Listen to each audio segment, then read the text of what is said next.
primeira apareceu lá dentro, viu? É? Bingo! Não, aquela do Romir tinha uns peixes que tava bem legal, não... Era pra ter filmando, não filmou? Esse cameraman é muito ruim. Vamos contratar os Coati lá que tem lá na Volkswagen, que é melhor que esse cameraman aí. Olha só, cara, como é que ela fez isso Aqui? aqui? Tem que jogar lá pra baixo, não adianta? Pra onde? Pra baixo. Foi passar a cabeça, não volta mais, né, Romir? Não sei o que tu acha. Depois a cabeça tá aí dentro, já era.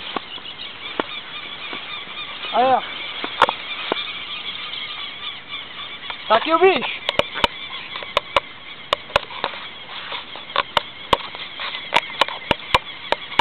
Ó, tá vivo ainda, filho da puta?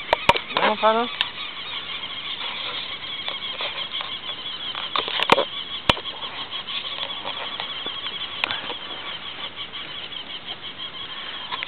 Agora vocês podem achar que é mentira, mas esse aqui eu nunca vi tanta traíra nesse rio, cara. Isso tem. Essa aí tá aí, Toninho. Onde você lá? Acabou? Sim, dá uma olhadinha. Aqui mais um cachorro. Não adianta voltar, Tony. Hã? Não adianta querer voltar. Será que não? Não, volta pra frente. Pra frente eu tirei todas elas. O negócio que aqui ela tá... Não, pode ir. Depois de passar a cabeça não volta mais, né? É assim mesmo, vai ficando devagarzinho e ela vai saindo. Ah, devagarzinho que vai tudo, né, Romir? Tudo isso. Tu com a traíra dessa? Igual o homem disse, vou passar a cabeça. Quando a gente ia trazer a rede nova dele. Não. Leva a velha. Claro.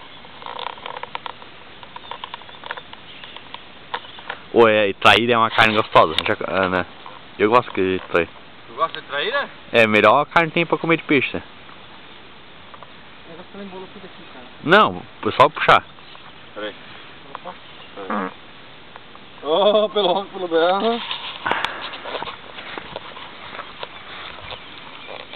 É bem assim mesmo que sai. Peraí. 2-0 pro peixe. O peixe é muito grande, né? Teu cu que é pequeno. O outro já tá só na boiolagem, né? Daqui a pouco ele tá arrebentando as bordinhas da vela dele toda.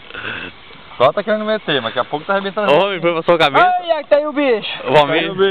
O homem excelente, depois que passa a cabeça não tem mais jeito. Porra, 6, 7 peixes, Toninho. Tá, corrente a rede aí, não tem mais nenhum. Vocês salvam, amigo. Vamos... Ô, só que aqui onde é que nós já tinha atravessado esse lado é fundo ou...